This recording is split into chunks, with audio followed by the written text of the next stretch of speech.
Hello বন্ধুরা, সবাই কেমন আছেন? আশা করি সবাই অনেক অনেক ভালো আছেন। আল্লাহর রহমতে আমিও ভালো আছি। আজকেও আবারও নতুন একটা ভিডিও নিয়ে আপনাদের সামনে হাজির হয়েছি। আমি আজম।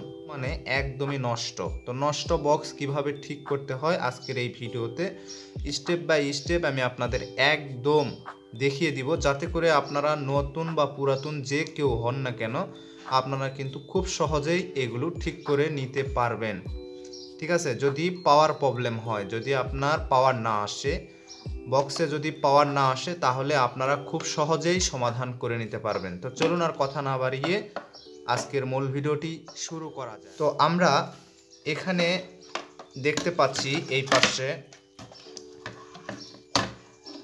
এইটাতে একটা ওয়্যার আছে।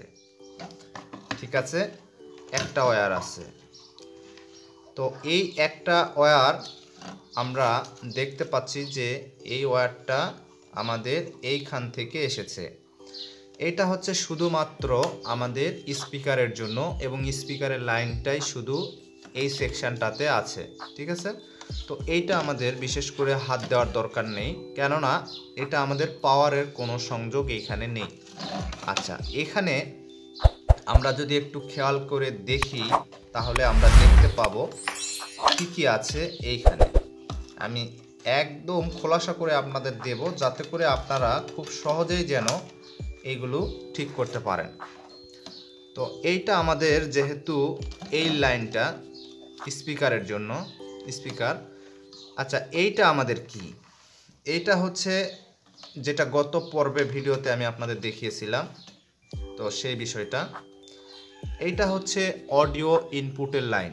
ঠিক আছে, এইটা দিয়ে আমরা যে কোনো প্রজেক্ট থেকে সাউন্ডটা কিন্তু রিসিভ করে থাকি। মানে এটা আমরা ল্যাপটপ, টিভি, মোবাইল, অন্যান্য যে কোনো প্রজেক্ট থেকে আমরা সাউন্ড ইনপুটটা নিয়ে থাকি। ইনপুট নিলে এই সাউন্ডটা এই দুইটা স্পিকারে আউটপুট হয়। ঠিক আছে, মানে সাউন্ডটা বেশি হয়ে আমাদের শোনায়। ঠিক আছে, তো এটা ইনপুটের লাইন। আর এইটার কারণে যে সমস্যাগুলো হয়, সাউন্ড ক্লিয়ার হয় না, সাউন্ড আসে না, বারবার নাড়া দিতে হয়, এই সমস্যাগুলো হয়, সেটা আমি আগের ভিডিওতে আলোচনা করেছি। আপনারা চাইলে সেই ভিডিওটি দেখে আসতে পারেন। আপনার যদি বক্সের যদি সাউন্ড ক্লিয়ার না হয়, তাহলে আমি ডিসক্রিপশনে লিঙ্ক দিয়ে দিব, তো সেই ভিডিওটা আপনারা দেখে আসবেন। আশা করি আপনার ক্লিয়ার হয়ে যাবে। ঠিক আছে, তো আমরা যেহেতু আজকে পাওয়ার প্রবলেম সমস্যা নিয়ে আলোচনা করব, সেহেতু এইটা আমাদের প্রয়োজন পড়ছে না। এখন আরও একটা, 3টা ওয়্যারের মধ্যে 2টা ওয়্যার আমাদের হয়ে গেল জানা। এখন আরও একটা ওয়্যার আছে, এইটা আমাদের হচ্ছে এসি 220 ভোল্টের জ্যাকপুট লাইন। ঠিক আছে, এইটা আমরা পাওয়ার দিয়ে থাকি। তো এরকম থাকে, আবার অনেকের আপনার ডাইরেক্ট ডিসি লাইন থাকে। তো এইটা হচ্ছে এসি লাইন। যাদের এসি লাইন তারা আজকের এই ভিডিওর মাধ্যমে করুন, আর এরপরে আমি আপনাদের আরও দেখিয়ে দিব।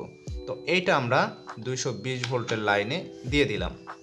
দেওয়ার পরে প্রত্যেকটা স্পিকারের কিন্তু একটা করে সিগন্যাল ইন্ডিকেটর থাকে।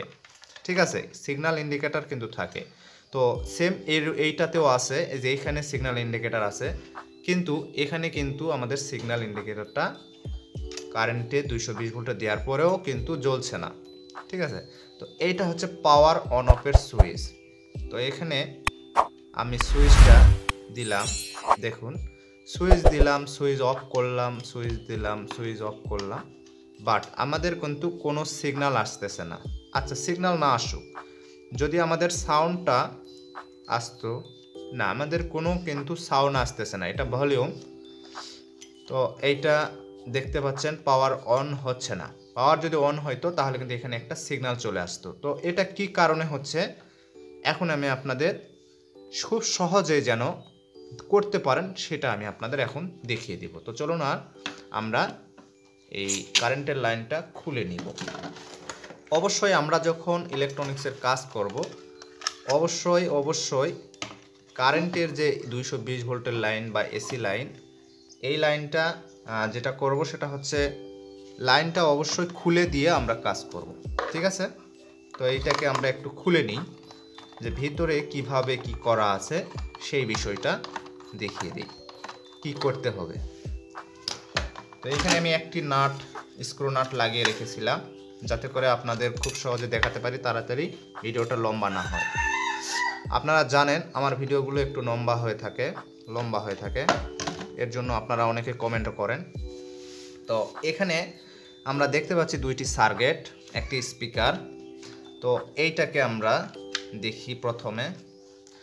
তো এইটাতে আমরা দেখতে পাচ্ছি এখানে তিনটা ওয়্যার, একটা হচ্ছে আমাদের এই যে স্পিকারের জন্য, আর একটা হচ্ছে যে নীল কালার লাল কালার, এটা হচ্ছে আমাদের অডিও ইনপুটের জন্য। আচ্ছা, এইটা কিসের? এইটা হচ্ছে এসি 220 ভোল্টের লাইন, মানে যেটা আমাদের কারেন্ট দেয়। তো এইখান থেকে আমাদের কারেন্টটা আসার পরে এইটা ইউজ করে, তারপরে এখান থেকে 5 ভোল্ট আউটপুট পায়। ঠিক আছে, 5 ভোল্ট আউটপুট হয়ে আমাদের এই অ্যাম্পলিফায়ার সার্কিটে প্রবেশ করে। এখানে 5 ভোল্ট আসার পরে এই সার্কিটের যে আইসিটা আছে এইটা দিয়ে কিন্তু আমাদের অ্যাম্পলিফায়ার কমপ্লিট বাজে। ঠিক আছে, তো এখানে এই সার্কিটটা আমাদের প্রবলেম, যে কারণে এখানে কিন্তু আমাদের কোনো ভোল্টেজ আসতেছে না। ঠিক আছে, আমি আপনাদের এখানে এটা হচ্ছে মোবাইলের একটা চার্জার সার্কিট। ঠিক আছে, এটা যেটা দেওয়া আছে মোবাইলের চার্জার সার্কিট। তবে আপনার এরকমই হতে পারে, আবার নাও হতে পারে, আপনার একটু সার্কিট আলাদা হতে পারে। তবে যদি আপনার 5 ভোল্টের প্রজেক্ট হয়, এখানে দেখবেন যে 5 ভোল্ট কিনা, 5 ভোল্টের এখানে লেখা থাকে, তারপরে এখানেও লেখা থাকে, দেখবেন 5 ভোল্টের যদি প্রজেক্ট হয় তাহলে এই যে অ্যাম্পলিফায়ার সার্কিট হয়, তাহলে অবশ্যই আপনারা এটা বাদ দিবেন। বাদ দিয়ে আমি আপনাদের দেখিয়ে দিচ্ছি, যেহেতু পাওয়ারের প্রবলেম, আমাদের পাওয়ারটা আসতেছে না। এখানে যদি আপনি মাপ করেও দেখেন, দেখলে বুঝতে পারবেন। যাই হোক, আমি মাপ করে আর দেখলাম না। এইটা এসি ওয়্যার খুলে দিলাম, তো এইটা আমাদের নষ্ট দেখাচ্ছে, এটা সমস্যা। তো এটা আমরা যদি ঠিক করতে যাই, এখন আরেকটা প্রশ্ন থাকে যে আপনারা বলতে পারেন ভাইয়া এটা কেন ঠিক করলেন না? ভাই, এইটা যদি আমরা ঠিক করতে যাই তাহলে কিন্তু আমাদের অনেক সময় ব্যয় হয়ে যাবে। যে টাকা খরচ হবে তার জন্য অনেকটা সময় আমাদের নষ্ট হয়ে যাবে। ঠিক আছে, তো আমরা অল্প দামের মধ্যে কিন্তু এইগুলো পেয়ে থাকি, এই সার্কিটগুলো। তো আমি আপনাদের একটা সার্কিট দেখাচ্ছি। এটা কিন্তু একটা মোবাইল ফোনেরই চার্জার। ঠিক আছে, মানে মোবাইল ফোনে আমরা যে চার্জ করি না, এই যে এই ধরনের মোবাইলে চার্জ করি, তো এই মোবাইলে যে চার্জ করি সেই রকমই একটি চার্জার অনেক সময় দেখা যায়। এই যে ওয়্যারটা দেখুন, এই ওয়্যারটা কাটা, এখানে কোনো তার নেই। তো এটা অনেক সময় নষ্ট হয়ে যায়, পিন কর্ডটা নষ্ট হয়ে যায় না, তার নষ্ট হয়ে যায়, তারপরে আপনার যে বডিটা ভেঙে যায়, এরকম কিন্তু হয়। কিন্তু এই যে সার্কিটটা, এটা কিন্তু ভালো থাকে। ঠিক আছে, এটা ভালো থাকে, কিন্তু আমরা ব্যবহার করতে পারি না। তো এইটা যদি আমরা ইউজ করি তাতে কিন্তু আমরা খুব অল্প দামের মধ্যে করতে পারবো। তো এখানে প্লাস এবং এই যে মাইনাস, এইটা আমরা খুলে দিলাম, কেননা এই ওয়্যারটা আমাদের এখন প্রয়োজন নাই। তো সেম এই সার্কিটের বদলে আমরা যদি এই রকম সার্কিট লাগিয়ে দেই তাহলে কিন্তু আমাদের কাজটা হয়ে যাবে। ঠিক আছে, আর এই সার্কিটগুলো আমাদের অনেক সময় বাসায় কিন্তু পড়েই থাকে। আর আপনারা যদি মনে করেন যে না, বাসা থেকে যদি পড়ে থাকার হিসাব করি তাহলে তো হচ্ছে না, তো আপনি কিন্তু দোকান থেকেও কিনতে পাবেন এই ধরনের সার্কিট, এবং বা চার্জারই কিনতে পাবেন মোবাইলের, 40 থেকে 50 টাকা হলে কিন্তু আপনারা পেয়ে যাবেন। ঠিক আছে, ইলেকট্রনিক্সের দোকানে আপনারা এগুলো কিনতে পাবেন। এখন আমি আপনাদের দেখাচ্ছি, যেহেতু এখান থেকে প্লাস টার্মিনাল আউটপুটের 5 ভোল্টের প্লাস টার্মিনালটা খুলে নিলাম, তো আমরা এখানে প্লাস টার্মিনালটা লাগিয়ে দিব, আমাদের বক্সের প্লাস টার্মিনালটা লাগিয়ে দিব। আচ্ছা, এরপরে আমরা এখানে হচ্ছে আমাদের মাইনাস টার্মিনাল, তো এর জন্য আমরা এখানে কালোটাকে লাগিয়ে দেব। এটা হচ্ছে মাইনাস, এই জন্য মাইনাসটা আমরা এখানে লাগিয়ে দিলাম।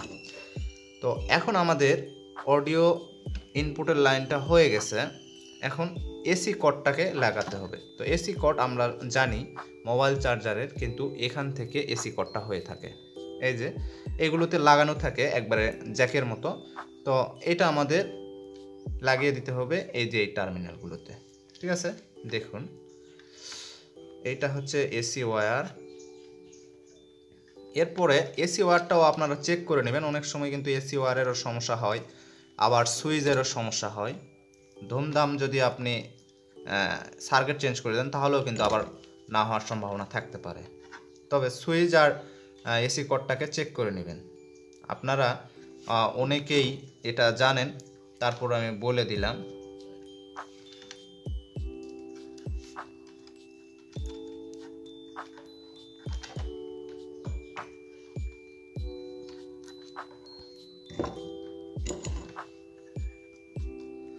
তো আমাদের এসি কর্ডটাকে আমরা এখানে ইনপুট করে দিলাম 220 ভোল্ট। এরপরে আমাদের এই সার্কিট থেকে কম্পেয়ার হয়ে ডিসি 5 ভোল্ট এখানে কিন্তু বের হয়ে আসতেছে এবং এই সার্কিটে ব্যবহার হচ্ছে। ঠিক আছে, তো চলুন আমরা এটা একটু লাইন দিয়ে আগে দেখি যে আমাদের এটা আসলে কাজ করছে কিনা।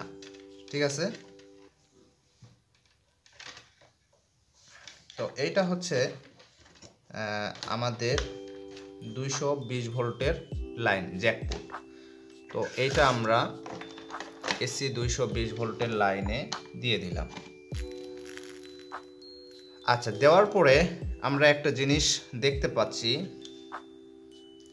দেখুন এখানে কিন্তু একটা সিগন্যাল চলে আসছে, চার্জারে কিন্তু একটা সিগন্যাল চলে আসছে এবং এখানে অ্যাম্পলিফায়ারেও কিন্তু যে বক্সটা, এই বক্সটাতেও কিন্তু সিগন্যাল চলে আসছে। তাহলে আমরা এখন ফিটিং করে ফেলি যে আসলে এটা এখন আমাদের ঠিক হয়েছে মনে হচ্ছে, যেহেতু সিগন্যাল চলে আসছে। তো এটা আমরা যেভাবে আগের সার্কিটটা ছিল সেম সেভাবে আমরা ফিটিং করার চেষ্টা করব।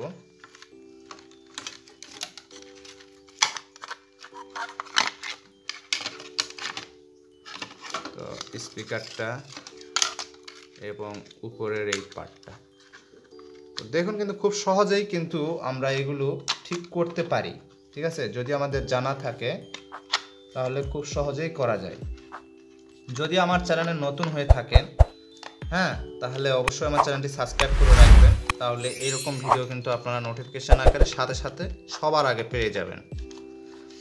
আর আরেকটি কথা, এই বিষয়ে এই যে আজকের এই ভিডিওটা আমি আপনাদের করে দেখালাম, এই বিষয়ে যদি আপনাদের কোনো বিমত প্রশ্ন থাকে বা বুঝতে অসুবিধা হয় তাহলে আমাকে কিন্তু অবশ্যই কমেন্ট করবেন কমেন্ট বক্সে। আমি অবশ্যই আপনার কমেন্টের রিপ্লাই দেওয়ার চেষ্টা করব।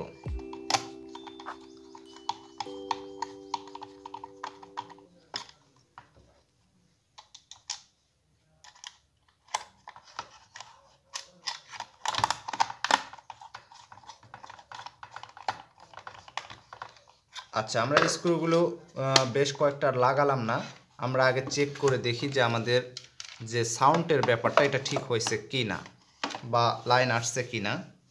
চলুন আমরা আবারও জ্যাকপুটটিকে এসি জ্যাকপুটটিকে লাগিয়ে দিলাম। দেওয়ার পরে আমরা কিন্তু এখানে খেয়াল করলে দেখতে পাচ্ছি যে এখানে কিন্তু আমাদের একটা সিগন্যাল চলে আসছে। এখন যদি এটাকে আমি অফ করি সুইচ, দেখুন এখানে সিগন্যাল নেই। এখন যদি দেই তাহলে কিন্তু আমাদের এখানে সিগন্যাল চলে আসতেছে, দেখতে পাচ্ছেন। তো আমরা এখন কিন্তু ভলিউমটা যদি বাড়ায় দিই তো আমাদের কিন্তু বক্সটা অন হয়ে গেছে। এখন পাওয়ার যে প্রবলেমটা ছিল সেটা কিন্তু সমাধান হয়ে গেছে। তো এটা হচ্ছে অডিও ইনপুটের জ্যাকপুট। তো এখানে আমি হাত দিচ্ছি, দেখুন এখানে কিন্তু আমরা বুঝতে পারতেছি যে আমাদের বক্সটা মনে হয় ঠিক হয়ে গেছে। তো চলুন আমরা এটা একটা মোবাইল ফোনে দিয়ে দেখি। তো এখানে অডিও প্লেয়ার অন করে রেখেছিলাম, আমি পিন কোড দিয়ে দিলাম। দেওয়ার পরে আমরা একটু সাউন্ড দিয়ে দেখি।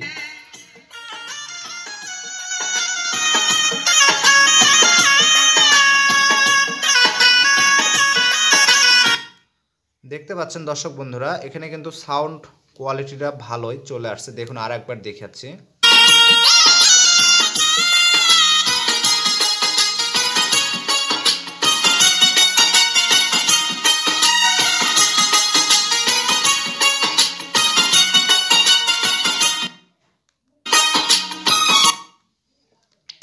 তো আশা করি দর্শক বন্ধুরা বুঝতে পেরেছেন।